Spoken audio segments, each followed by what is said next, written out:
अस्सलामुअलैकुम, good evening, welcome two रंगन भरी शाम विद मी किरण मीर। कहिड़ा हाल आहिनि तव्हांजा? ठीकु ठाक आहियो? ख़ैर ख़ैरियत सां आहियो? आई होप त तव्हांजो वीकेंड तमामु सुठो गुज़रियो हूंदो। ऐं लास्ट वीक ऐं उन खां लास्ट वीक जेको आहे असां ॾाढी सुठी सेलिब्रेशन्स कयूंसीं ऐं सॼो हफ़्तो 2 हफ़्ता ऑलमोस्ट असां सकाफ़ती ॾिहाड़ो जेको आहे सेलिब्रेट कयो। तमामु घणो मज़ो आयो ऐं ॾाढो सुठो लॻो तव्हां सभिनीनि सां सेलिब्रेशन्स करे ऐं पंहिंजूं ट्रांसमिशन्स तव्हां ताईं पहुचायूं। असां कोशिशि कईसीं त सुठे खां सुठियूं तयारियूं कयूं, सुठे खां सुठा प्रोग्राम्स तव्हांजे लाइ तयारु कयूं ऐं फाइनली असांजा इहे 2 ॾींहं जो जेको ट्रांसमिशन्स ऐं जेके तयारियूं हुयूं ऐं जेके सेलिब्रेशन्स हुयूं ख़तमु थियूं।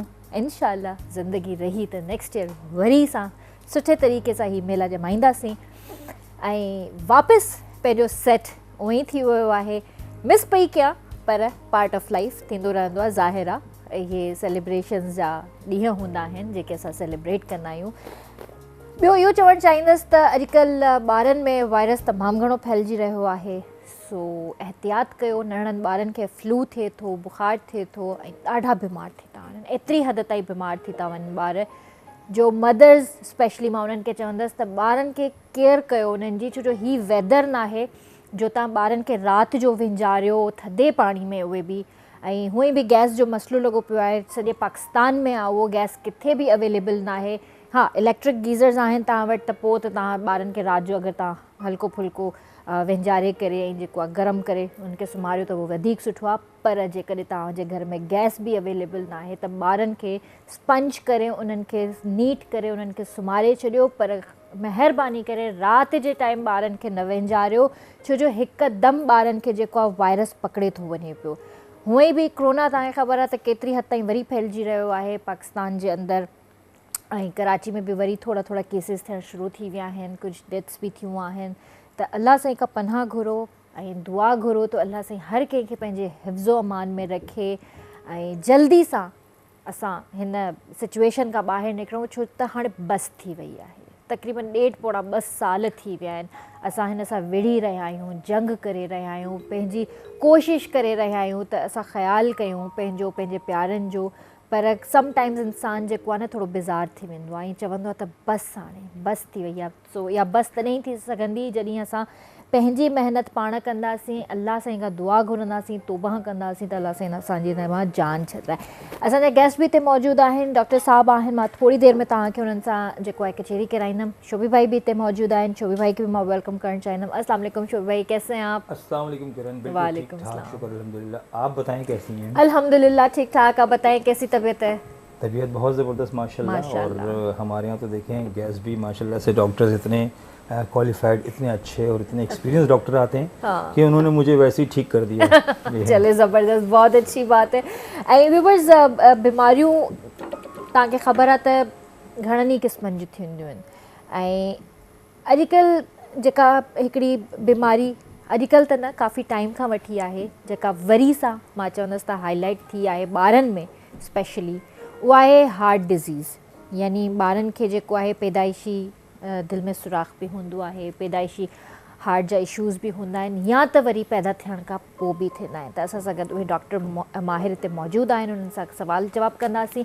ऐं तव्हांखे बि जेकॾहिं उन्हनि खां कोई सवाल करिणो आहे त नंबर तव्हांजी स्क्रीन ते अची रहियो हूंदो, असांखे कॉल कयो। तव्हां डॉक्टर साहब सां बि ॻाल्हाए सघो था ऐं इन ई हवाले सां कोई बि तव्हांजो सवाल आहे त उहो बि तव्हां डॉक्टर साहब सां करे सघो था। मां तव्हांखे ॿुधाईंदी हलां, असां सां गॾु हिते मौजूदु आहिनि अब्दुल सत्तार शेख साहब, हेड ऑफ पेडियाट्रिक कार्डियोलॉजिस्ट NICBD। सो उन्हनि खे पंहिंजे शो में वेलकम कंदासीं, उन्हनि सां खोड़ सारी कचेरी कंदासीं। अस्सलाम वालेकुम डॉक्टर साहब, कीअं आहियो? ठीकु आहियो? अल्हम्दुलिल्लाह, थैंक यू डॉक्टर साहब, तव्हां पंहिंजो टाइम ॾिनो, तव्हां हिते आयो। थैंक यू, तव्हांजी घणी घणी महिरबानी जो तव्हां ऐं तव्हांजे चैनल स्पेशली ॿारनि जे दिलि जी बीमारियुनि ते कंसंट्रेट कयो ऐं उनखे हाईलाइट करण में माना हिकु क़िस्म जी सम्झो त इहा असां चवंदासीं सदको आहे, ख़ैरात आहे। त तव्हां उहा शइ पब्लिक ताईं फैलाइण में किरदारु अदा कयो था जेका शइ हाईलाइट न थियल आहे ऐं जंहिं हाईलाइट करण सां कंहिं ज़िंदगी बची सघे थी। बिल्कुलु डॉक्टर साहब, ऐं इहे बीमारी त मतिलबु अहिड़ी आहे जो सम्झ में बि न ईंदी आहे ऐं कंहिं मासूम ॿार खे हुजे त ज़ाहिर आहे माउ पीउ जो दिलि रोईंदो आहे। त इहा कहिड़े क़िस्म जी बीमारी आहे, थोरो तव्हां असांखे हिन जे बारे में ॿुधायो त इहा बीमारी ॿारनि में थिए कीअं थी ऐं छा वजह आहे हिन जी? हाणे ॾिठो वञे त ॿारनि में दिलि जी बीमारियूं ॿिनि क़िस्मनि जूं हूंदियूं आहिनि। हिकु बीमारी हूंदियूं आहिनि जंहिंखे असां चवंदा आहियूं त पैदाइशी बीमारियूं, मोर्सी बीमारी, जेका ॿार पैदा थींदो आहे त उन जे दिलि में पैदाइश सां गॾु बीमारी हूंदी आहे। ॿी बीमारी थींदी आहे जेका बाद में दिलि में पैदा थींदी आहे, अॻिते हली करे ज़िंदगीअ जे कंहिं बि मोड़ ते, कंहिं बि उमिरि ते। जेके पैदाइशी दिलि जूं बीमारियूं हूंदियूं आहिनि उन में वरी ॿिनि क़िस्मनि जूं हूंदियूं आहिनि। हिकु हूंदियूं आहिनि त दिलि में सुराख, या जेके चवंदा आहियूं दिलि जो सुराख या दिलि जे पर्दे जो सुराख ऐं वाल जो बंदि थियणु। ॿियो हूंदो आहे दिलि जा पठा कमज़ोर थियणु, दिलि जा पठा माना उन जी कुवत कमज़ोर थियणु, दिलि फेल थियणु।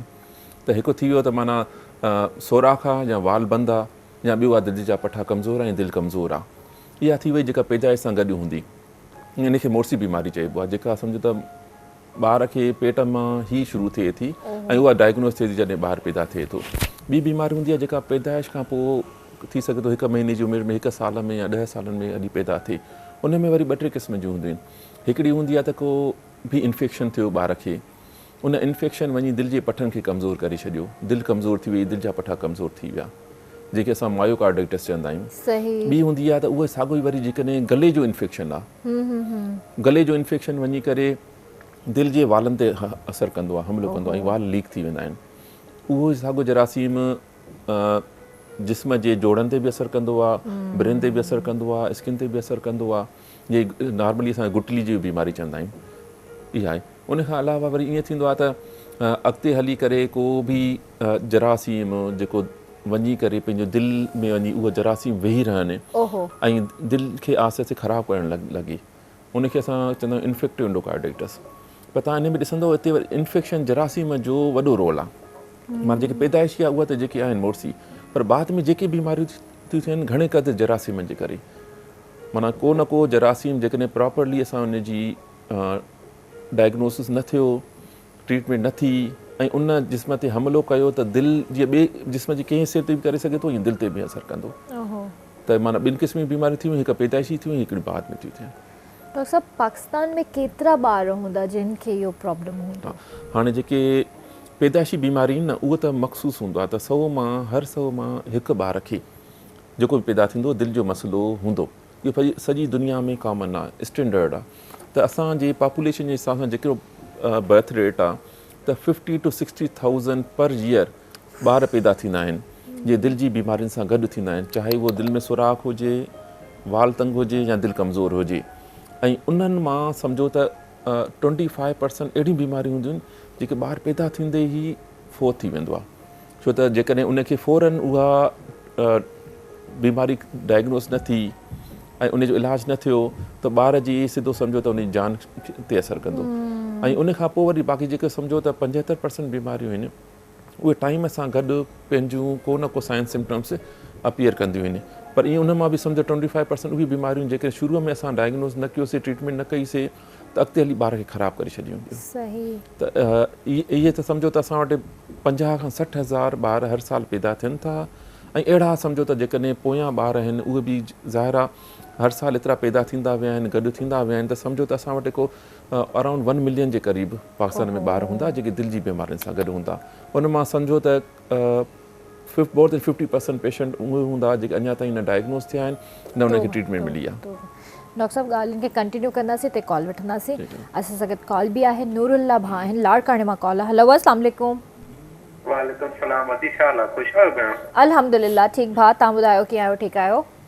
अल्लाह जो शुक्र आहे। जी मूंखे डॉक्टर साहब सां थोरो ॻाल्हाइणो हुयो। मूंखे छोकिरो ॼाओ, मूंखे तक़रीबन कोई 6 महीननि जो आहे। जी जी। उनखे ॾाढो मसइलो आहे, इन करे डॉक्टर साहब क्लास रखो हुयो। जी जी, तव्हां ॻाल्हायो डॉक्टर साहब सां। जी मिला साहब।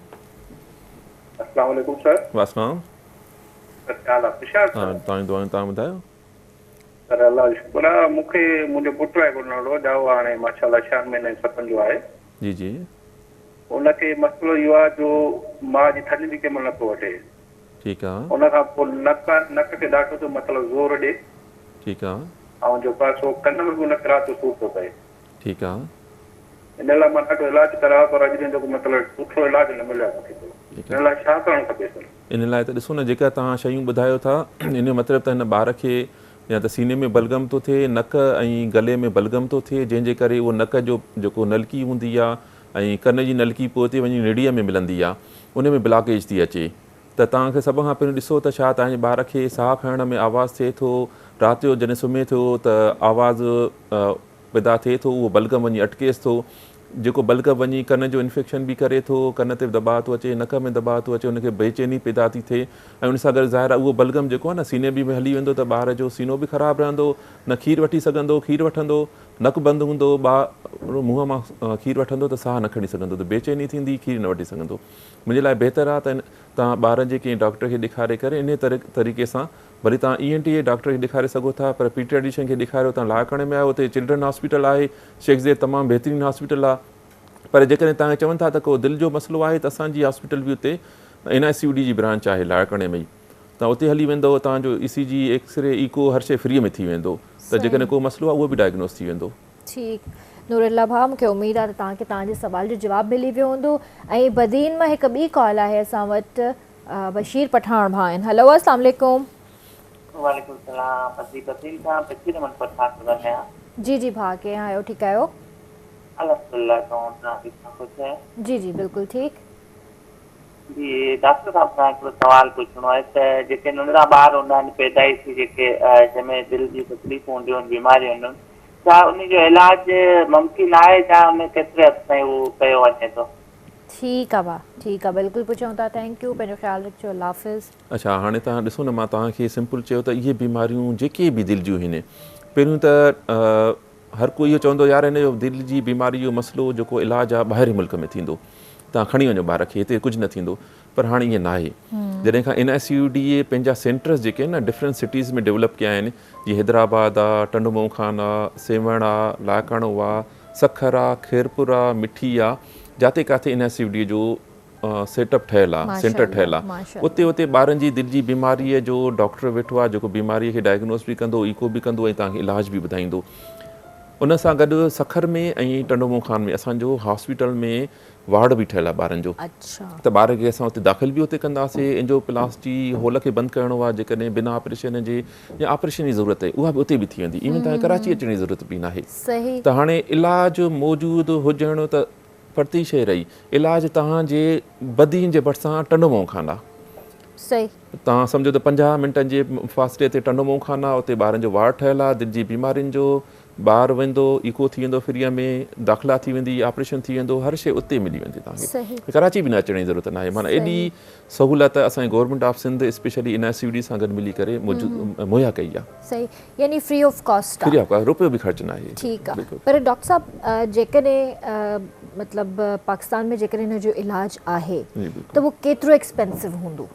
असां जेकॾहिं प्राइवेट तौर ते ॾिठो वञे त हिकिड़ो ऑपरेशन ॿार जे दिलि जे सुराख जो घटि में घटि 8 खां 10 लख रुपया ख़र्चु आहे, ऐं जेकॾहिं उहो ई सुराख बिना ऑपरेशन जे एंजियोग्राफी सां गॾु जंहिंमें डिवाइस हणंदा आहियूं त उहो घटि में घटि 3-4 लख रुपयो ख़र्चु आहे। माना इहो प्रोसीजर, ख़ाली प्रोसीजर, उन खां अलावा ज़ाहिर आहे ॿारु ईंदो आहे, उनजी एक्सरे, ECG, ईको, दाख़िला, ब्लड टेस्टियूं थींदियूं, फॉलोअप थींदो, त सम्झो त इहो 2-3 लख जो एक्स्ट्रा इहो ख़र्चु थींदो। सही, पर इहो ज़ाहिर आहे उहे जेके अफोर्डिंग उहे त वञी सघंदा प्राइवेट हॉस्पिटल्स में, पर जेके मीडियम क्लास आहिनि, लो क्लास आहिनि, उनखे सम्झो त डेली वेजिस टाइप आहिनि, उहे अॻे त इन खां जॾहिं ॿुधी करे परते थी वेंदा त एॾो महांगो इलाजु केरु कराए, ऐं उन खां अलावा उहो इलाजु हर कंहिं हंधि मौजूदु बि न हुयो। हाणे उहो इलाजु मौजूदु बि आहे, फ्री बि आहे, ऐं बिल्कुलु इंटीरियर सिंध में बि मौजूदु आहे। मां डॉक्टर साहब तव्हांखे इहो पुछणु चाहींदसि त हिन सिम्पटम्स छा आहिनि? हा, हाणे ॾिसो न, त ॿार खे माउ पीउ बि सुञाणे सघे थो, सम्झी सघे थो त मुंहिंजे ॿार खे दिलि जो मसइलो मतां हुजे, त को बि ॿारु जेकॾहिं पैदाइश थियो आहे ऐं उहो नीरो आहे, ब्लू बेबी आहे, नीरो ॿारु आहे, नीरो ॿारु जो मतिलबु त साफ़ु रतु ऐं जेका ख़राबु रत पाण मिक्स थी थिए, मतिलबु दिलि जो मसइलो आहे। या ॿारु पैदा थियो आहे, बार बार सीनो ख़राबु थो थिएसि, ॿारु खीरु पीअंदे थकिजी थो पए, रुकी रुकी खीरु थो पीए, पसीना था अची वञनिसि, पसलियूं थियूं हलनि, या ईअं आहे त उनखे कॾहिं बि माण्हू वञे थो न कंहिं डॉक्टर वटि, उहो चवे थो दिलि में एडिशनल आवाज़ थो अचे, या एक्सरे थो कराए वञे, दिलि सुजियल आहे, वॾी आहे, हा, त एक्सरे मां बि ख़बर पई सघे थी, पर माउ पीउ पाण सुञाणे सघे थो त बार बार सीनो ख़राबु आहे, बार बार नमूनिया थी थिए, असांजो ॿारु थकिजी थो पए, वज़न नथो वधेसि, ॿारु खीरु पीए थो त पसीनो थो अची वञे, पसलियूं थियूं हलनि, बिलू थो थी वञे रोअंदे, त इहे माना सम्झो इनखे चवंदा आहियूं हाई इंडेक्स ऑफ सस्पिशन, माना घणो क़दुरु इन ॿार में थी सघे थो त दिलि जो मसइलो हुजे। तव्हां घटि में घटि पंहिंजे ॿारनि जे डॉक्टर ॾे हली वञो, उनखे चओ त हे साइन सिम्टम्स आहिनि त पोइ थी सघे थो मथां नमूनिया हुजे, थी सघे थो दिलि जो मसइलो हुजे। पोइ पीडियाट्रिशियन लाइ बि इहो आहे त जेकॾहिं हुनखे बि क्लियर न हुजे त थी सघे थो नमूनिया आहे या दिलि जो मसइलो आहे त पोइ जेकॾहिं आस पास असांजी हर सिटीअ में जिते जिते हॉस्पिटल्स आहिनि उते मोकिलींदो, डॉक्टर वेठो आहे, डायग्नोस करे ॾींदो। जेको मेन इन्वेस्टिगेशन हूंदी आहे उहा हूंदी इकोकार्डियोग्राफी। अॻे त उहा ॿारनि जे दिलि जो इको करण लाइ कराची खां अलावा काथे न थींदो। हाणे तव्हां सम्झो त मिठीअ में बि असां ॿारनि जे दिलि जो इको, एक्सरे, ECG हर शइ थी वेंदी आहे, उते बि ॿारनि जो दिलि जो डॉक्टर वेठो आहे। अच्छा, माना उनखे थर पार्कर वारनि खे हेॾे अचण जी ज़रूरत ई न आहे। हा, त फौरन जॾहिं डॉक्टर चवे न कंहिंखे ॿार खे, पंहिंजे पेरेंट्स खे चवे त मूंखे शक थो लॻे, त उनखे अवॉइड न करिणो आहे, उनखे माना ईअं हल्को करे न खणणो आहे। फौरन तव्हां वञो, विज़िट करे अचो। जेकॾहिं न हूंदो दिलि जो मसइलो त शुक्र अल्हम्दुलिल्लाह, जेकॾहिं हूंदो त घटि में घटि उनजी दवा थी वेंदी, ट्रीटमेंट थी वेंदी ऐं ॿार जो मुस्तक़बिल बची सघे थो उन सां। न माशाल्लाह ॾाढो सुठो कमु करे रहिया आहियो। ऐं डॉक्टर साहिब हिन में NICVD जो छा रोल आहे? हाणे सम्झो त हिन वक़्तु पाकिस्तान में जेके बि कार्डियोलॉजी सर्विसिस आहिनि ऐं हर हंधि ते कार्डियोलॉजी सर्विस सां गॾु ॿारनि जी सर्विस न आहे, पर NICVD में असांजो डायरेक्टर आहे प्रोफेसर नदीम कमर। प्रोफेसर नदीम कमर जो मेन इंट्रस्ट इहो आहे त जिते काथे वॾनि जी सर्विस त मौजूदु थी सघे थी, ॿारनि जी सर्विस न आहे। उहो ॿारनि जी सर्विस डेवलप करणु घुरिजे त इहे ॿार जेके फॉर एग्ज़ाम्पल कोई वेठो आहे खेरपुर में, हुनजे जेकॾहिं ॿार खे चयो थो वञे, नंढे ॿार खे, त बाबा तुंहिंजो ॿार खे दिलि जो सीरियस मसइलो आहे, तूं कराची वञ, उहो थी सघे थो 50% ॿार रस्ते में ई माना पहुची न सघंदा, एक्सपायर थींदा, भली उहो चाहिनि बि, खणी अचण बि चाहिनि, उहो ट्रांसपोर्टेशन न थी सघंदी, ॿार एॾो अनस्टेबल हूंदो।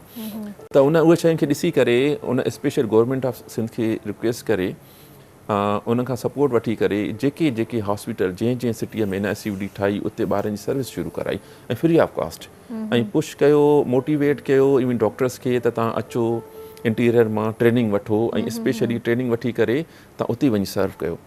त असां पाण मोटिवेट कंदा आहियूं स्पेशली त कंहिं बि सिटीअ जो को बि ॿारनि जो डॉक्टर हुजे जेके ट्रेनिंग वठणु चाहे ॿारनि जी दिलि जी, त अचे असां वटि, मोस्ट वेलकम। असां उनखे सम्झो त उन जो स्टेपन बि ॾींदा आहियूं, ट्रेनिंग बि ॾींदा आहियूं ऐं वापसि उनखे असां वरी उते पोस्टिंग बि कंदा आहियूं। सही। डॉक्टर साहिब हिन में रीज़न छा आहे? मतिलबु इहो ॿारनि खे जेका इहा बीमारी थिए थी या पैदाइशी थिए थी या पैदा थियण खां पोइ थिए थी, त इन जो रीज़न छा आहे? ॾिसो न, बाद में थिए थी उहो त मां तव्हांखे क्लियर ॿुधायो, वॾे में वॾो रीज़न इन्फेक्शन आहे। इन्फेक्शन जो हाणे तव्हां चवंदा त रीज़न छा आहे? इन्फेक्शन जो रीज़न सफ़ाई, जे ॿारनि में सफ़ाई नथी रखी वञे या उन्हनि जी न्यूट्रिशन, जेके ॿारनि जो न्यूट्रिशन सही न आहे, माउ पीउ खे ख़्यालु न कयो आहे, सम्झो गुरबत जे करे ई। डॉक्टर साहिब हिते ब्रेक वठूं, ब्रेक खां पोइ हिन ॻाल्हि खे कंटिन्यू कयूं। ठीकु जी व्यूअर्स, त वक़्तु आहे हिकिड़े नंढड़े ब्रेक जो, जल्दी वापसि था अचूं।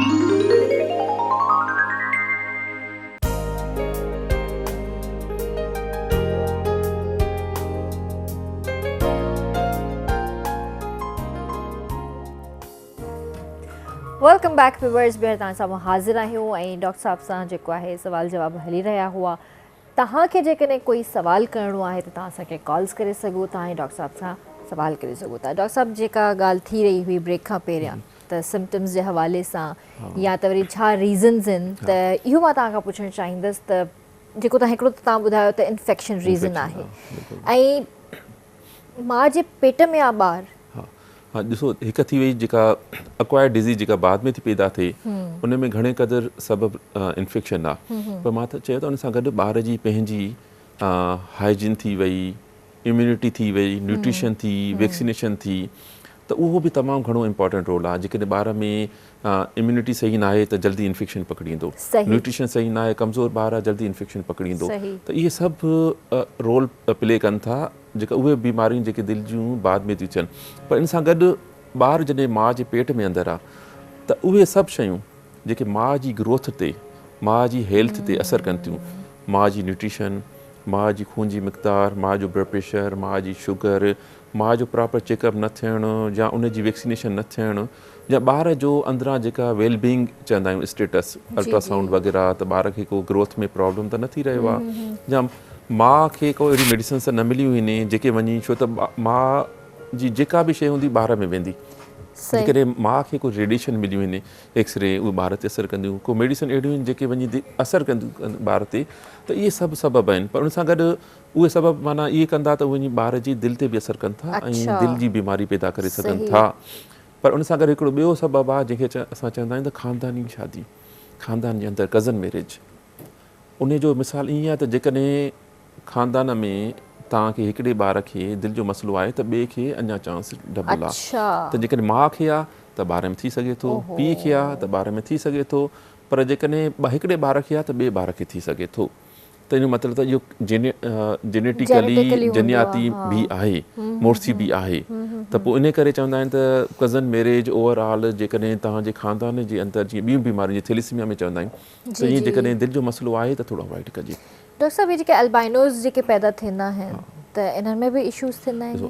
अल्बाइनो जीअं आहिनि न, उन्हनि जो हूअं घणो रोल न आहे, पर असां उहे चवंदा आहियूं जीअं मंगोल ॿार जंहिंखे डाउन सिंड्रोम चवंदा आहियूं, उहे डाउन सिंड्रोम में 40% दिलि जो मसइलो हूंदो आहे। माना सम्झो 100 मां 40 ॿारनि खे दिलि जो मसइलो हूंदो। ईअं उहे ॿार जेके लुक में एबनॉर्मल लॻंदा आहिनि, जंहिंखे असां सिंड्रोमिक चाइल्ड चवंदा आहियूं, उन्हनि में दिलि जो मसइलो तमामु घणो थी सघे थो। इन करे उहे ॿार जेके ॾिसण में एबनॉर्मल लॻनि या सिंड्रोमिक लॻनि, या उनखे असां सम्झूं त स्पेशल चाइल्ड्स आहिनि, उन्हनि जो दिलि जो स्टेटस चेक करणु ज़रूरी आहे, छो त उन में दिलि जो मसइलो। ऐं उनखां वधीक जीअं ॾिसूं न तव्हां तारू जो मसइलो हूंदो आहे, लिप्स जो मसइलो हूंदो आहे, चीरियल हूंदो आहे, क्लेफ्ट लिप ऐं पैलेट चइबो आहे।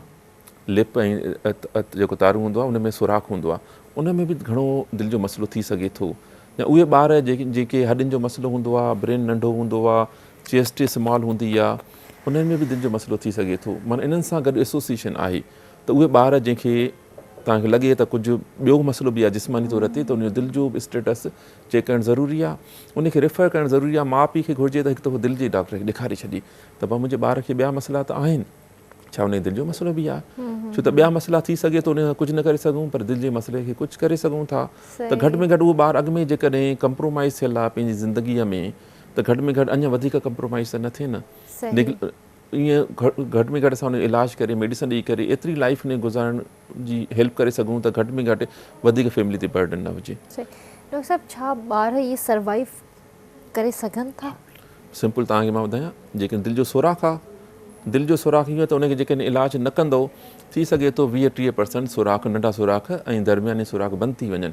पर जेके वॾा सुराख आहिनि न, जेकॾहिं तव्हां उनजो इलाज न कयो, ऑपरेशन न कयो, दवा न कई, त फॉर एग्ज़ाम्पल थी सघे थो ॿारु बिल्कुलु ख़राबु थी वञे। पर उनजो जेकॾहिं टाइम सां ऑपरेशन थियो त 100% ॿारु नॉर्मल हूंदो। माना सम्झो त तव्हांखे ऑटोमेटिकली 100% रिज़ल्ट मिलंदी। हिकिड़ो उहो ॿारु जेको दिलि जो जेके सीरियस मसइलो हुयो, ऑपरेशन खां पोइ बिल्कुलु नॉर्मल ज़िंदगी गुज़ारींदो। माना ईअं ज़िंदगी नॉर्मल हूंदी जो अॻिते हली ख़बर बि न पवंदी त हिनखे दिलि जो मसइलो हुयो। या जंहिंजो वाल बंदि आहे, त हाणे त ईअं त जेके वाल बंदि हूंदा आहिनि न, जीअं वॾनि जी एंजियोप्लास्टी थींदी आहे, ईअं ॿारनि जी बि एंजियोप्लास्टी थी वेंदी आहे, वाल खुली वेंदो आहे गुब्बारे सां, एंजियोग्राफी सां। उन ऑपरेशन जी ज़रूरत बि न आहे। इलाही सुराख आहिनि जेके असां बिना ऑपरेशन जे डिवाइस विझी करे एंजियोग्राफी सां बंदि करे सघंदा आहियूं। ऐं ॿारु ईंदो आहे, हिकु ॾींहुं एडमिट थींदो आहे, ॿिए ॾींहं ते प्रोसीजर थींदो आहे, 3 ॾींहं जी छुटी। डे केयर में तव्हां करे छॾींदा आहियो। ऐं ख़बर बि न पवंदी आहे, को कट बि न हूंदो आहे, चीर बि न हूंदो आहे, कुझु बि न आहे, बिल्कुलु हेल्दी ॿार हूंदा आहिनि, ख़बर बि न पवंदी आहे। स्पेशली ॾिसो न, जेकॾहिं फीमेल चाइल्ड आहे, हुनजो जेकॾहिं बाईपास ऑपरेशन थो थिए, वॾो चीर हूंदो हो, माना उन फैमिली हूंदी आहे त असांजी ॿार वॾी थींदी, हिकु माना सम्झो त निशान आहे। ऐं उनखां जॾहिं खां असां सुराख इहे बंदि करणु शुरू कया आहिनि बिना ऑपरेशन जे, उन्हनि लाइ त सम्झो त हिकु नेमत आहे। ऐं उहा बि फ्री में। लेज़र थींदी आहे उहा? न, लेज़र न, एंजियोग्राफी सां नस मां वेंदा आहियूं। जीअं त नस हूंदी आहे न, मां वञी करे कैमरा हूंदी आहे, कैमरा में डिवाइस हूंदी आहे, उहो सम्झो सुराख में बंदि थी वेंदी आहे, उहो सुराख बंदि थी वेंदो आहे, उते फिट थी वेंदी आहे। ठीकु है, त कॉल वठंदासीं सघंदा आहिनि। हमज़ा भाउ जी कॉल आहे सुजावल मां। हेलो, अस्सलाम वालेकुम। वालेकुम सलाम। कीअं आहियो भाउ? ठीकु आहियो? दुआऊं अल्लाह जी महिरबानी आहे न। इहो मुंहिंजो पुटु आहे, उनजी उमिरि हाणे वॾी थी आहे, छाजे मुंहिंजो सुराख आहे दिलि में, हाणे वज़न बि वधी वियो आहे, उनजी उमिरि थी आहे तक़रीबन 30 साल। हाणे उनखे तकलीफ़ थिए थी, साखी थिए थी ऐं पगर थिए थो। अच्छा, हा ठीकु आहे, डॉक्टर साहब खां पुछूं था भाउ। हा, ओके, अल्लाह हाफ़िज़। हा, हाणे ॾिसो न, हाणे असांखे ॿुधाइनि कोन दिलि जो सुराख कहिड़े क़िस्म जो सुराख आहे। दिलि जे वॾे पर्दे में सुराख आहे, नंढे पर्दे में सुराख आहे, या हिक खां वधीक सुराख आहिनि। उन लाइ बहितर असां हुनखे इहो चवंदासीं त पंहिंजी रिपोर्टुनि सां गॾु असांजो जेको बि हुन सेंटर नियर बाय हुजे उते हली वञनि। सखर सजावर साइड सखर थींदो, सखर अची वञनि उते असां ठीकु आहे, नवाबशाह अची वञनि, सजावर नवाबशाह जेके उॾे अची वञनि, त उनखे असां फ़ौरन ॾिसी करे जेकॾहिं असांखे लॻंदो त इहो सुराख़ खे बंदि करे सघूं था बिना ऑपरेशन जे, त बिना ऑपरेशन बंदि कंदासीं। पर जीअं लॻंदो न सुराख़ तमामु घणो वॾो आहे, बिना ऑपरेशन बंदि न थींदो, ऑपरेशन जी ज़रूरत आहे त असां ऑपरेशन बि करे छॾींदासीं। सही। हा, पर हिकु दफ़ो अचनि असांजे NICUD जे कंहिं न कंहिं सेंटर ते अची पंहिंजी रजिस्ट्रेशन कराइनि, ठीकु आहे, उहो फ्रीअ में थी वेंदा। भाउ तव्हांखे यकीनन सवाल जो जवाबु मिली वियो हूंदो। ऐं जीअं त डॉक्टर साहब हिते मौजूदु आहिनि, ॿारनि जी सिहत जे हवाले सां असां ॻाल्हि करे रहिया आहियूं त जेके ॿारनि जे अंदरि जेके प्रॉब्लम्स हूंदा आहिनि हार्ट खे वठी, हार्ट रिलेटेड जेके इशूज़ हूंदा आहिनि उन्हनि ते ॻाल्हाए रहिया आहियूं। त मां चाहींदसि त शोबे भाई जेको आहे असांखे इन ई तरह सां ॿारनि जे हवाले सां कुझु ॿुधाइनि अॼु।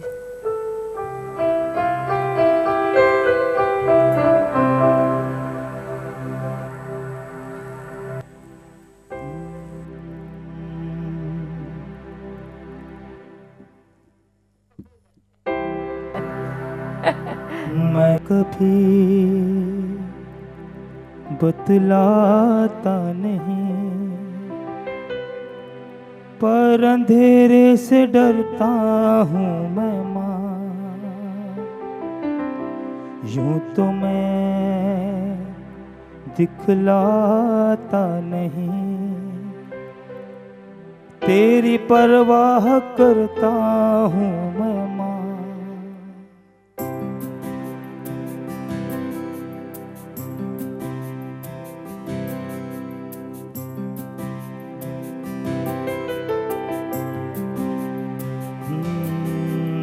मैं कभी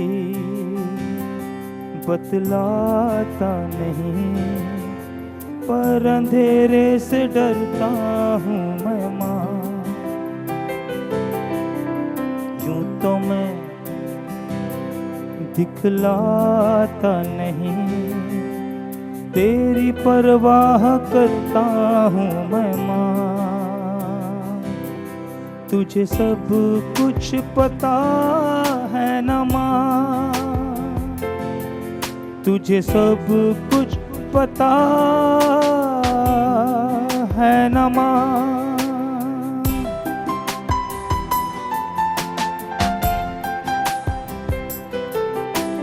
भीड़ में यूं न छेड़ो मुझे, घर लौट के भी आना पाऊँ माँ।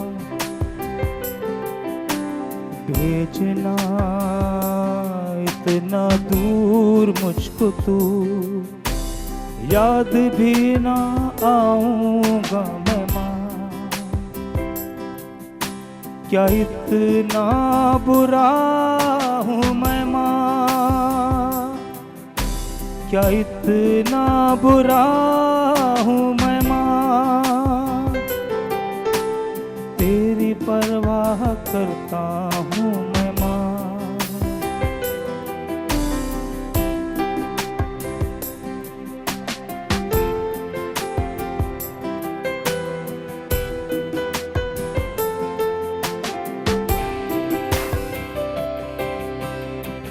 जब भी कभी पापा मुझे जो जोर से झूला झुलाते हैं माँ, मेरी नजर ढूंढे तुझे, तू आके थामेगी माँ। मैं कभी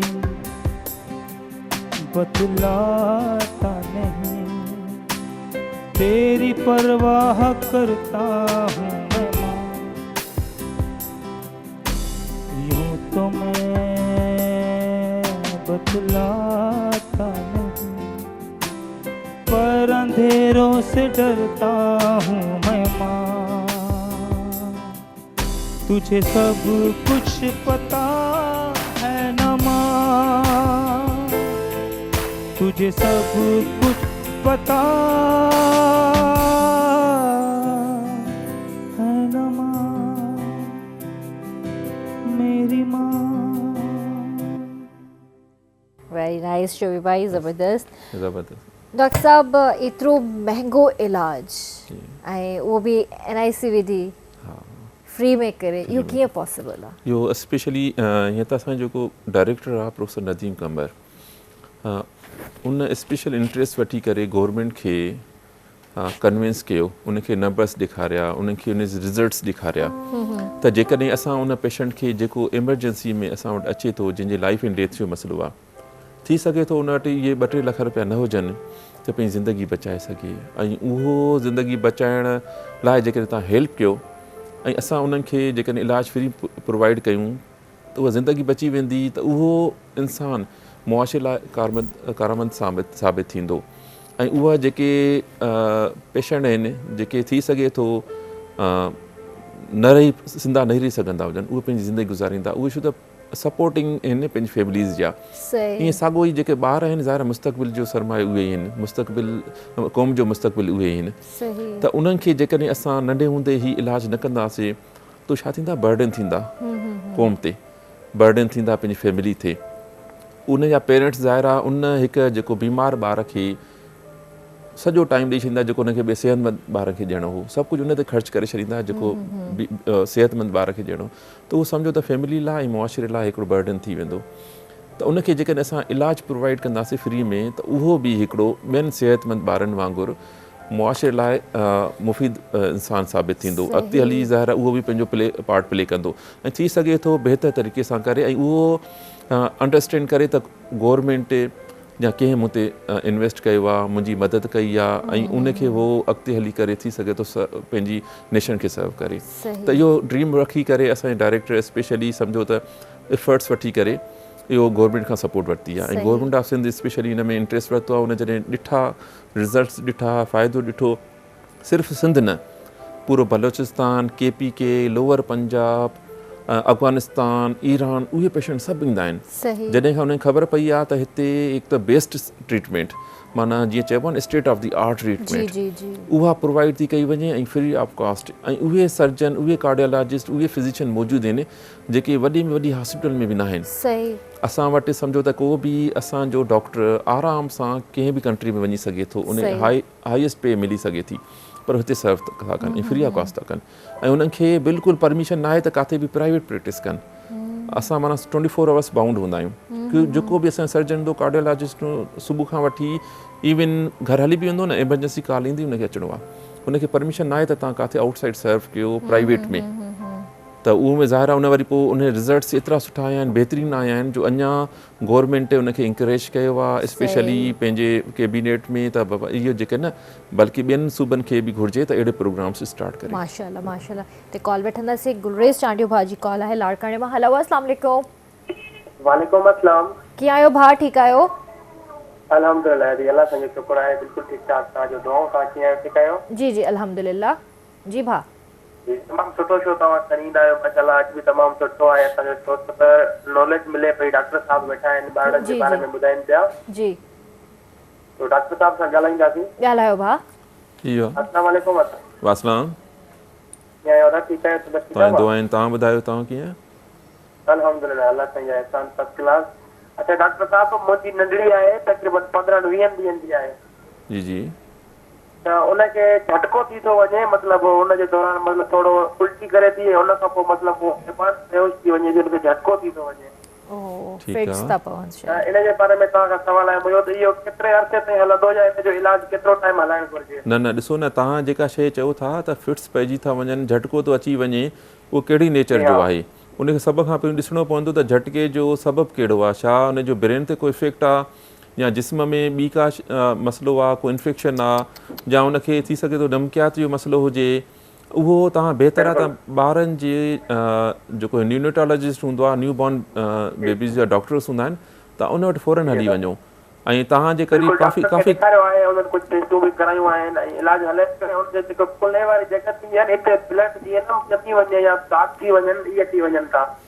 जी। त हाणे तव्हां ॾिसो न, इन ट्रीटमेंट जेके इन्वेस्टिगेशन करायूं आहिनि, हाणे ज़ाहिर आहे मूंखे इन्वेस्टिगेशन ते ख़बर न आहे उन में रिज़ल्ट छा आयो आहे, पर घणे क़दुरु लॻे थो तव्हांजे ॿार खे थी सघे थो ब्रेन जो मसइलो हुजे, उनजी ग्रोथ जो, डेवलपमेंट जो, या उन में कॾहिं कॾहिं ईअं हूंदो आहे त हिकु क़िस्म जो पैदाइशी नुक़्स हूंदो आहे, उहो रिपोर्ट में ई ख़बर पई सघंदी त छा आहे। उनजो इलाज बि डिपेंड कंदो आहे उनजी रिज़ल्ट्स ते। त त जेकॾहिं जेकॾहिं माइनर मसइलो आहे त ज़ाहिर आहे उहो कंट्रोल थी वेंदा आहिनि मेडिसन ते। जेकॾहिं माइनर खां वधीक मसइलो आहे त ॾिठो वेंदो आहे छा कि ऑपरेशन जी ज़रूरत आहे या कंहिं इलाज जी ॿिए कंहिं इलाज जी ज़रूरत आहे या ॿिए कंहिं इन्वेस्टिगेशन जी ज़रूरत आहे। उहो बहितरु आहे त तव्हां पंहिंजे डॉक्टर सां कंटिन्यूसली कॉन्टेक्ट में रहो। जीअं तव्हांखे चवे थो ज़ाहिर आहे उहो अकॉर्डिंग टू तव्हांजी ट्रीटमेंट जे जेको इलाजु हूंदो उन जे रिज़ल्ट जे हिसाब सां तव्हांखे गाइड कंदो। पर बहितरु आहे तव्हां उन सां टच में रखो। जेको स्पेशलिस्ट आहे तव्हां वटि काफ़ी मौजूदु आहिनि तव्हांजे इलाइक़े में, तव्हांजे शहर में माशाल्लाह तमामु सुठा प्रोफेसर्स मौजूदु आहिनि इन सीनियर्स, त उहो तव्हांखे सुठे नमूने गाइड कंदा। इंशाल्लाह इंशाल्लाह। भाउ तव्हांखे तव्हांजे सवाल जो जवाबु मिली वियो हूंदो उमेदु आहे। डॉक्टर साहब बग़ैर इलाज जे दिलि जो सुराख बंदि थी सघे? हा, तव्हांखे मां पहिरियों ई ॿुधायो त दिलि जा मल्टीपल क़िस्म जा सुराख हूंदा आहिनि। जेकॾहिं सुराख नंढो आहे या दरमियानो साइज़ आहे उन में वरी ॾिठो वेंदो आहे त दिलि जे परदे जे कहिड़ी लोकेशन ते आहे।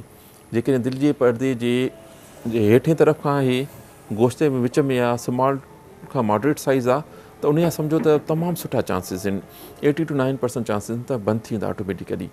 पर जेकॾहिं सोराख वॾो आहे त पोइ घटि चांसिस आहिनि। ऐं जेकॾहिं दिलि जे वॾे परदे जे मथे तरफ़ आहे त उन में सम्झो त वरी चांसिस सम्झो 50-50 चांसिस। पर उहो नंढे खां दरमियाने साइज़, जेको वॾो साइज़ आहे उन जा चांसिस न हूंदा आहिनि। भई दिलि में वरी 2 नंढा खाना हूंदा आहिनि, उनजो परदो बि हूंदो आहे। उन में जेकॾहिं नंढो सुराख आहे त को मसइलो न आहे।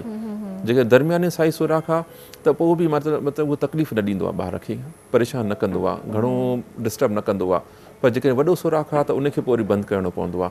पर दरमियाने सुराख थी सघे थो नंढो थी वञे वक़्त सां गॾु, नंढो सुराख त घणे क़दुरु बंदि थी वेंदो आहे, ऑपरेशन जी ज़रूरत न पवंदी आहे। असां कॉल वठंदासीं, असां सां गॾु आहिनि इक़बाल भाउ। हेलो अस्सलाम वालेकुम। वालेकुम सलाम। जी भाउ कीअं आहियो? ठीकु आहियो? इकबाल कमरोज वो मकबूल रहा। जी जी जी जी पूछो। हेलो जी भाउ। जी जी पूछो तव्हां। हाँ जी जी, नंढड़ो हिकिड़ो आहे पंहिंजो, उनजी एज आहे 5 साल, उनखे असली एपी वाल हले पई, उनखे फिक्स अचनि था पर 2-6 महीने कॾहिं 6 महीने अचनि था। उनजो उन्हनि खे फिट्स अचनि था। 5 साल जो ॿारु आहे। ॾिसो न, तव्हां 5 सालनि जो ॿारु था चओ फिट्स अचनि था, त तव्हांखे ज़रूरु ख़बर हूंदी त उनखे कहिड़ो मसइलो आहे। हिकिड़ो फिट्स जो सबबु हूंदो आहे, बुखार सां गॾु फिट्स हूंदा आहिनि।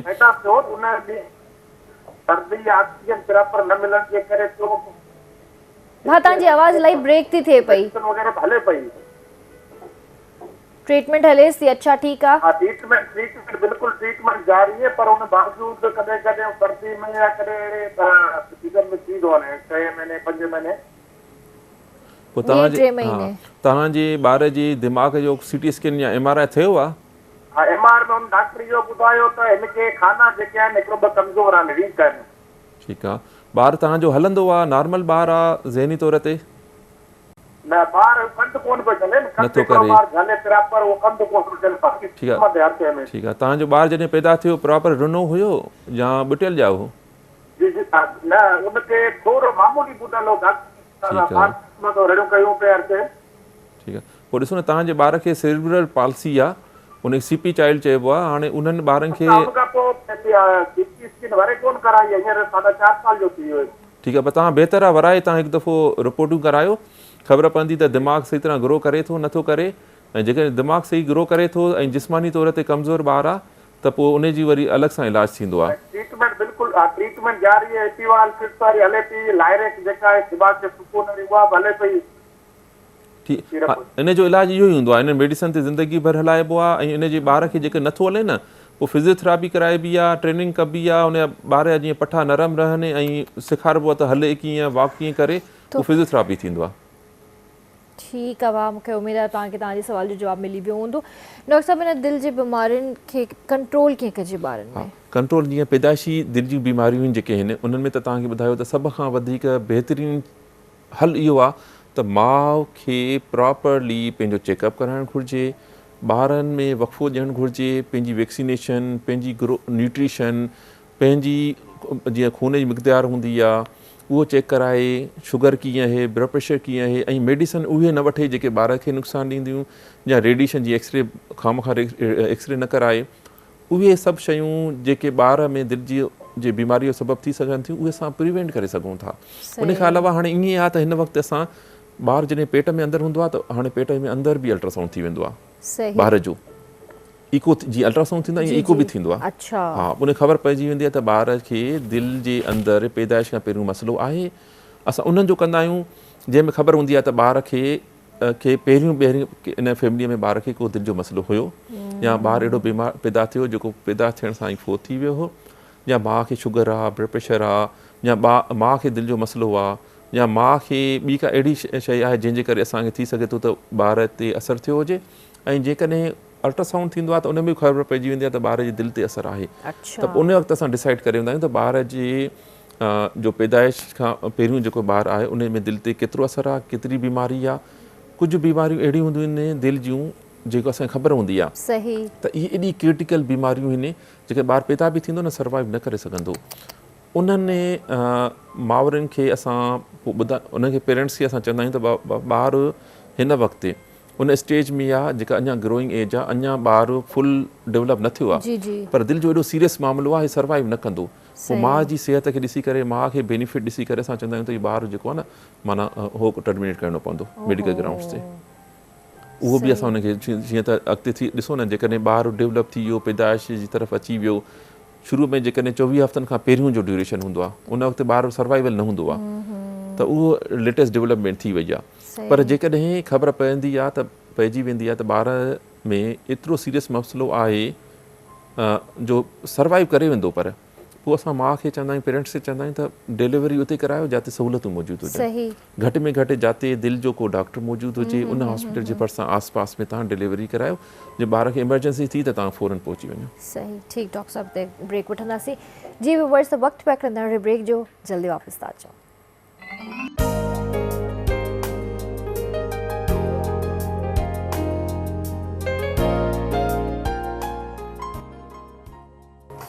Welcome back viewers. ऐं डॉक्टर साहब हिते मौजूदु आहिनि। डॉक्टर साहब, मां तव्हां खां इहो सवाल करणु चाहींदमि त जेके ॿार जिन खे इहो प्रॉब्लम आहे या जिन मदर्स खे जेको आहे पेट में ई ॿारु आहे त उनखे इहो प्रॉब्लम्स थिए थो, त उन्हनि खे केतिरो ज़रूरी आहे त उहो पंहिंजी वैक्सीन, चेकअप ऐं खुराक ऐं सिहत जो ख़्यालु रखनि? हा, बिल्कुलु तमामु ज़रूरी आहे, मैंडेटरी आहे। असां सिंपल चवंदासीं त ॿारु टोटली 100% डिपेंडेंट माउ ते आहे। माउ जी हर ग़िज़ाइत उहा जेका माउ लाइ ज़रूरी आहे उहा ॿार खे बि उअं ई मिलंदी। ऐं सम्झो त माउ ते बर्डन डबल आहे। जेकॾहिं माउ नॉर्मली जेका न्यूट्रिशन वठे थी आम डेज़ में, जॾहिं ज़ाहिर प्रेगनेंट आहे, बेबी जो एॾो लोड आहे त उनखे पंहिंजी न्यूट्रिशन वधाइणु घुरिजे, बल्कि थी सघे थो उनखे जेके मल्टी वाइटामिन्स थी वियो, आयरन थी वई, न्यूट्रिशन सप्लीमेंट्स थी वई, उनखे एक्स्ट्रा करणु घुरिजे। त उनजो ईअं ख़बर पवंदी आहे त जेकॾहिं मदर जो वेट गेन नथो थिए उन दौरान, बसि सम्झो त न्यूट्रिशन प्रॉपर न आहे। ऐं इहो ई सबबु हूंदो आहे त माउ में रहंदो स्ट्रेस डेवलप थींदो आहे प्रेगनेंसी, जेकॾहिं हुनजी न्यूट्रिशन सही न आहे, वैक्सीनेशन न कराई आहे, को इन्फेक्शन थिए थो, छो वैक्सीनेशन इन्फेक्शन लाइ हूंदी आहे। ऐं इन्फेक्शन उहो हली करे ई ज़ाहिर ॿार ते असरु कंदो आहे, उहो मदर ते बि असरु कंदो, माउ ते बि कंदो। ब्लड प्रेशर वधियलु हूंदो, माउ ते बि असरु कंदो, माउ जी सिहत सही न रहंदी, ज़रा बेबी ते बि असरु थींदो। त सम्झो त ईअं ई 100% जीअं माउ लाइ ज़रूरी आहे इहे सभु शयूं, न्यूट्रिशन हुजे, वैक्सीनेशन हुजे ऐं चेकअप हुजे, ईअं ई सम्झो त उहो उन बेबीअ खे ई ओतिरो फ़ाइदो आहे जेको डेवलप थिए थो। सही। पर डॉक्टर साहब, जीअं प्रेगनेंसी जी ख़बर पवे थी, हिकु छोकिरी जॾहिं प्रेगनेंट थिए थी ऐं डे फर्स्ट उनजी मेडिसिन्स स्टार्ट थियनि थियूं, त छा उहो मेडिसिन्स जो बि इलाही रोल आहे उन में? हाँ, मेडिसिन ॾिसो न, साइंस एतिरी तरक़ी कई आहे, हर मेडिसिन जी साइड इफेक्ट ख़बर आहे ऐं क्लासीफाई बि थियल आहे त कहिड़ी मेडिसिन जेका माउ खे ॾिबी त बेबीअ खे इफेक्ट कंदी, हार्मफुल इफेक्ट आहे। त उहो माउ खे घुरिजे त जॾहिं प्रेगनेंट हुजे त पंहिंजी जेका बि न्यूट्रिशन वठे, पंहिंजे गायनाकोलॉजिस्ट खां पुछा कराए, स्पेशली पाण मेडिसिन न वठे। जेका सेल्फ मेडिकेशन हूंदी आहे त बुखार थियो, पेनाडाल वरिती, ब्रूफिन वरिती, इन्हनि जो बि इफेक्ट हूंदो आहे। इवन पेनाडाल जो बि इफेक्ट आहे माउ ते स्टार्टिंग में। इवन हर कंहिं मेडिसिन जो ईअं इफेक्ट आहे बेबी ते, उहो उनखे ख़बर हुजणु घुरिजे त मां जेकॾहिं पाण मेडिसिन वरिती, मलेरिया थियो, कंहिं एंटी मलेरियल ॾेई छॾी, कंहिं एंटीबायोटिक ॾेई छॾी, उहो न, ईअं न वठिणो आहे। स्टार्टिंग में शुरू में 3 महीननि में त तमामु ज़रूरी आहे त हिकु मेडिसिन जी ख़बर हुजे त हीअ मेडिसिन मुंहिंजे बेबी खे हार्म ॾींदी या न ॾींदी। उहो ज़ाहिर हार्म कीअं हूंदो, उन ब्रेन ते इफेक्ट थी सघे थो, लंग्स ते थी सघे थो, हार्ट ते थी सघे थो, ऐं किडनीज़ ते थी सघे थो। त उहो मदर जो पंहिंजो रोल आहे त उन ख़बर हुजे ऐं मदर खे इहो बि घुरिजे त लिस्ट वठी छॾे सही त मां कहिड़ी शयूं बुखार जे दौरान कहिड़ी मेडिसिन वठी सघां थी, अहिड़ियूं एंटीबायोटिक मल्टीवाइटामिन बि जेको आहे न पुछी करे वठे त कहिड़ियूं मल्टीवाइटामिन वठणियूं आहिनि या सप्लीमेंट्स कहिड़ियूं वठणियूं आहिनि। ऐं घणे क़दुरु इलाही माण्हू होम्योपैथिक वठंदा आहिनि, हा उन्हनि जी ख़बर न हूंदी आहे साइड इफेक्ट्स कहिड़ियूं आहिनि, उहो कोशिशि करे त माण्हू उन्हनि खां अवॉइड करे।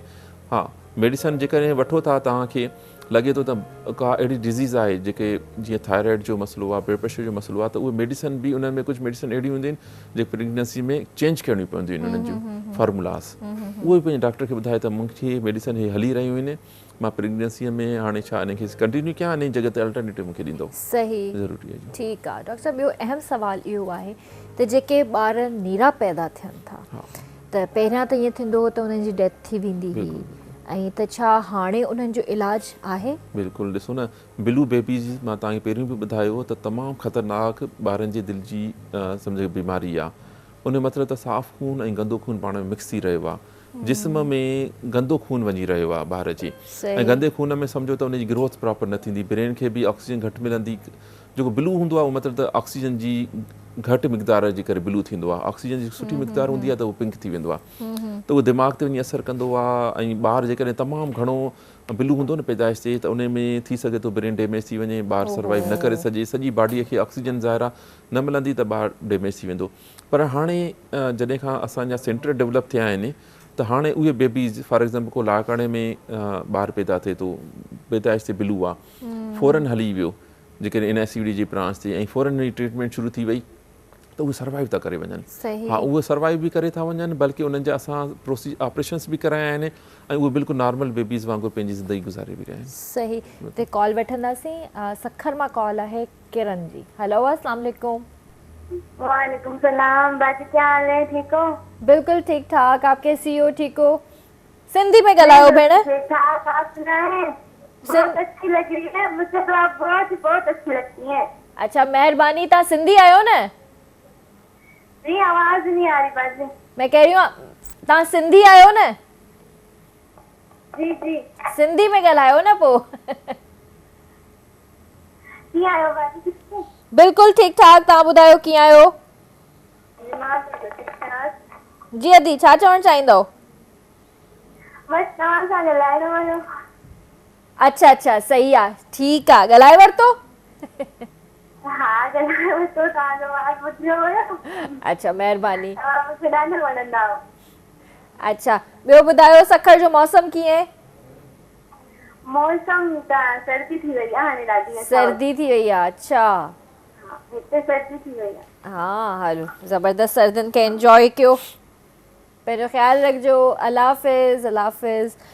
डॉक्टर साहब, आम डॉक्टर GP जो जेको आहे छा रोल आहे? हा, GP जेको आहे सम्झो त हर कंहिं इलाइक़े में, हर कंहिं मोहल्ले में GP हूंदो आहे, जेको मोस्टली घणे क़दुरु फैमिलीज़ जो ख़ानदानी सम्झो त डॉक्टर हूंदो आहे। जेको बि कंहिं फैमिलीअ में ॿारु हूंदो आहे न, उहो पहिरियों पंहिंजे डॉक्टर, फैमिली डॉक्टर वटि वठी वेंदा आहिनि, ऐं उन डॉक्टर जे चवण ते ई अमल कंदा आहिनि। सम्झो त हुन जी जेको बि इलाजु हूंदो आहे, जेको बि मशवरो हूंदो आहे, उहो हुन लाइ सम्झो त हिकु तमामु घणो क़ीमती शइ हूंदी आहे।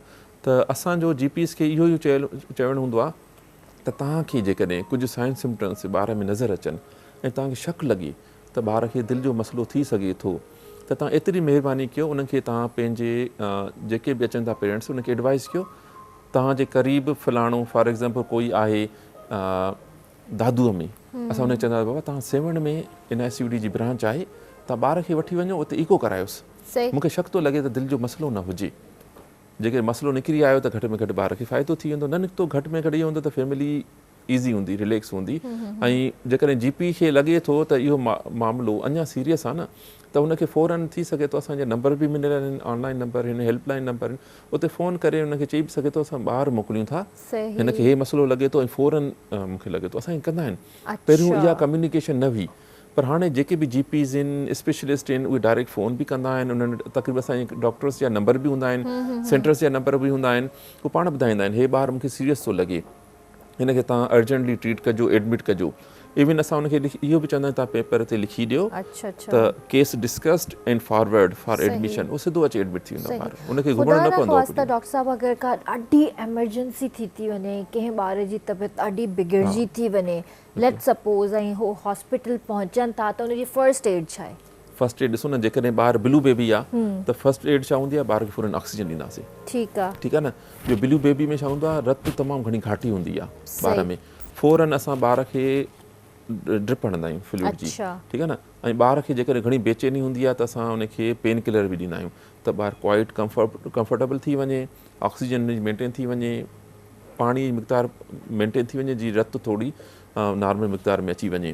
उनखां पोइ ॾिसंदा आहियूं त ॿारु केतिरी लेवल जो आहे, कहिड़ी बीमारी जो आहे। जे लॻंदो आहे न इमरजेंसी आहे, ऑपरेशन आहे, त असांजो सर्जन स्टैंड बाय ते हूंदो आहे, उहो ईंदो आहे, फौरन ऑपरेशन थी वेंदो। ज़ाहिर आहे उनमें 2-3 कलाक लॻी वेंदा आहिनि अरेंजमेंट करण में, जेको बाईपास ऑपरेशन हूंदो आहे। पर माना इहा इमरजेंसी सर्जरी असां तक़रीबन सम्झो अल्टरनेट डे ते असांखे ज़रूरत पवंदी आहे, छो त पेशेंट किथे न किथे कंहिं न कंहिं हॉस्पिटल में दाख़िल हूंदो आहे। पोइ जॾहिं उहे महसूसु कंदा आहिनि, ख़बर पवंदी अथनि या किथां इको कराईंदा आहिनि, उन ख़बर पवंदी आहे न, हीअ त दिलि जो मसइलो आहे, हा न, त पोइ फौरन असांखे रेफर कंदा आहिनि। असांजे इन SUD में सम्झो त ॿारनि जी इमरजेंसी बि धार ठहियलु आहे, ॿारनि जो वार्ड बि धार आहे, पेशेंट सिधो ईंदो आहे, उनखे वेटिंग कुझु न आहे, सिधो अची करे एडमिट थींदो आहे। पोइ सम्झो एट अ टाइम असां 8 खां 10 डॉक्टर भली ड्यूटी नाइट जे टाइम ते बि ऑन कॉल हूंदा आहिनि, जे फौरन केतिरा बि पेशेंट अचनि उनखे फौरन एंटरटेन करे ऐं इलाज स्टार्ट करे छॾींदा आहिनि। सही। डॉक्टर साहब पहिरें त मतिलबु ऑपरेशन्स वग़ैरह जे लाइ माइट खणी वेंदा हुआ ॿारनि खे ॿाहिरें मुल्क, त इहो पाकिस्तान में इलाज कॾहिं पॉसिबल थियो ऐं कॾहिं सक्सेसफुल थियो? ॾिसो न, अॻे छा हुयो त ऑपरेशन कंहिं न कंहिं लेवल ताईं थींदो हुयो। NICUD में बि सम्झो त तक़रीबन 20-25 सालनि खां ॿारनि जे दिलि जो ऑपरेशन थिए थो, पर छा अवेयरनेस न हुई ऐं एडवांस लेवल बि न हुई ऐं लिमिटेशन ॾाढी हुई। त उन करे घणे क़दुरु इहो हूंदो त हिते ॿार जेकॾहिं न बचंदा हुया, इलाजु सुठो न थींदो हुयो, त घणे क़दुरु चवंदा त असां ॿाहिरि वञी इलाजु कराए अचूं। पर हाणे सम्झो त प्रीवियस 10-12 सालनि खां रिज़ल्ट तमामु घणा बहितरीनु आहिनि। ऐं तव्हां ईअं सम्झो त हिन वक़्तु बि असां ॿारनि जो सिर्फ़ु ॿारनि जी हिकिड़े असांजो जेको कराची जो सेंटर आहे, 1500 सर्जरीज़ थींदियूं आहिनि ॿारनि जे दिलि जूं सिर्फ़ु। त इहो सम्झो त पूरे पाकिस्तान में कंहिं बि सेंटर ते न थींदियूं आहिनि एॾे नंबर में, ऐं टोटल फ्री आहिनि। त हाणे सभिनी खे ज़ाहिर ख़बर पई आहे, असांजा सेंटर्स ठहिया आहिनि, उहे सेंटर ते जेके डॉक्टर्स आहिनि उन्हनि GP सां मिलनि था, उन्हनि खे अवेयरनेस थिए थी त उहे रेफर था कनि। ऐं सखर में बि ऑपरेशन शुरू कयो आहे, टंडो बुखार में बि शुरू कयो आहे, हाणे हैदराबाद में बि वार्ड शुरू थी वियो आहे, कुझु इंशाल्लाह टाइम में लाकड़ में शुरू थींदो। त उन्हनि खे आस्ते आस्ते अवेयरनेस थिए थी, उनखे ख़बर आहे त पोइ वरी ॾिसनि था आसपास कम्यूनिटीअ में त कंहिंजो ऑपरेशन थियो आहे ॿार जो, पुछंदा किथां थियो, NICUD मां थियो, पोइ उनखे ख़बर पए थी ऑपरेशन थिए थो, उनजा जेके लोकल डॉक्टर्स आहिनि उहे बि ॾिसनि था त भाई ऑपरेशन कराए आयो आहे। त अॻे अवेयरनेस न हुई, ख़बर बि न हुई। ॿियो वरी फाइनेंशियल प्रॉब्लम हो, हिकिड़ो जेको डेली वेजिस वारो आहे 300-500 डेली कमाए थो, 7 ॿार अथसि, हाणे पंहिंजो ॿार वठी अचे त माना सभु फैमिली खणी अचे न, माना कंहिंजे हवाले करे अचे। पोइ चवंदा त बाबा ठीकु आहे, हाणे असां अफोर्डिंग न आहियूं, ॿार जी जेका ज़िंदगी अलाह साईं जेका ॾिनी उहे बि कंदा हुया। हाणे उहो ॾिस, हाणे इहो थियो आहे त जैकबाद में असां सेंटर शुरू कयो आहे, त आसपास कंदकोट जो को रोहिड़ीअ जो के आसपास जो, उनखे ख़बर आहे मूंखे अधु कलाक ते मां पहुची वेंदुमि ऐं वधीक ख़र्चु न ईंदो, 200-300 रुपए में थी वेंदो कमु। न त कराची अची करे रहनि किथे ऐं ज़ाहिर होटलिंग कनि, ॿियो एक्सपेंसिस थिए, त हाणे उनखां बचत थी वई आहे। ठीकु आहे डॉक्टर साहब, त कॉल वठंदासीं। असां सां गॾु अयाज़ आहिनि खारियां खां। हेलो, अस्सलाम वालेकुम।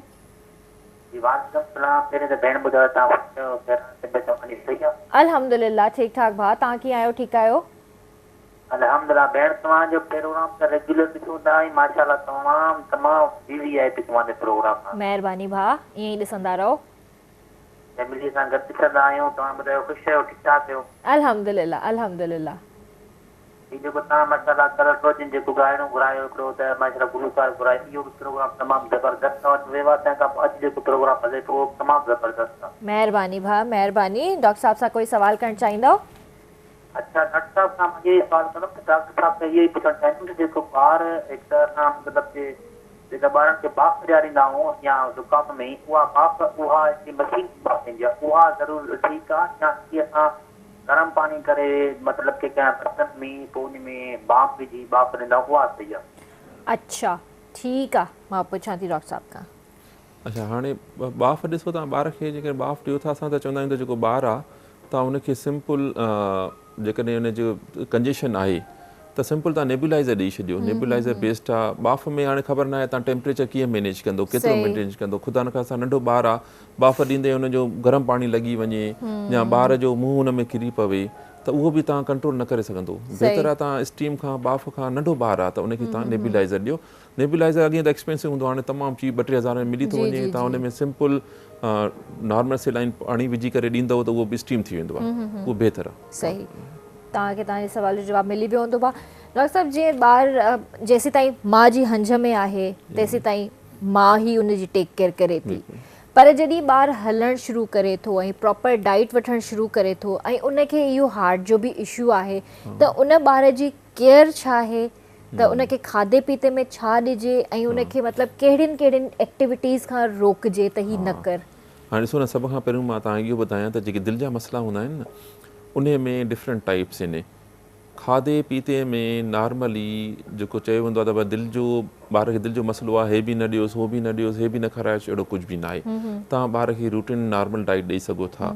फैमिलीअ खे सिर्फ़ु इहो ख़बर हुजे त मां जंक फूड न खाराइणो आहे ॿार खे, ऐं उहे जेके स्पाइस हूंदियूं आहिनि या जेके बेहतियाती न करणी आहे जंहिंसां नज़लो ज़ुकाम खंघि थिए, उहो ॿार जूं जेकॾहिं दिलि जो मसइलो हूंदो उनखे नज़लो ज़ुकाम खांसी थींदी त ॿारु थोरो वधीक ख़राबु थींदो एज़ कम्पेयर टू नॉर्मल ॿारु। जेकॾहिं जंक फूड वठंदो, ॿार जो वेट ओवर थींदो, ओबेस थींदो त अॻु में दिलि ते लोड आहे त उहो ॿारु अञा वधीक ख़राबु थी सघे थो। इन्हनि खां एहतियात करे बाक़ी खाइण पीअण में को मना न, हेल्दी डाइट ॾियोसि। कंहिं बि क़िस्म जो अदरवाइज़ रुकावट न आहे त ॿार खे हे न खारायो। जीअं चवंदा आहिनि त ॿार खे चांवर न खारायो, बिरयानी न खारायो, अहिड़ो कुझु बि न आहे। पर डॉक्टर साहब, पहिरें त चवंदा हुआ त गोश्त बि न खारायो ॿार खे। ख़ुदा न ख़्वास्ता अगरि ॿुधंदा हुआसीं कंहिं टाइम इतफ़ाक़ सां कोई हिकिड़ो केस कोई रेयर नज़र अची वेंदो हुयो या ख़बर पवंदी हुई त चवंदा हुआ त हिन ॿार खे ॾाढो मतिलबु एहतियात सां घुमायो फिरायो, हिनखे डुकायो बि न, हिनखे स्कूल जी कंहिं एक्टिविटीज़ में हिसो न वठायो ऐं उनखे जीअं गोश्त थी वियो, गोश्त त बिल्कुलु मना कंदा हुया त न खारायो। न,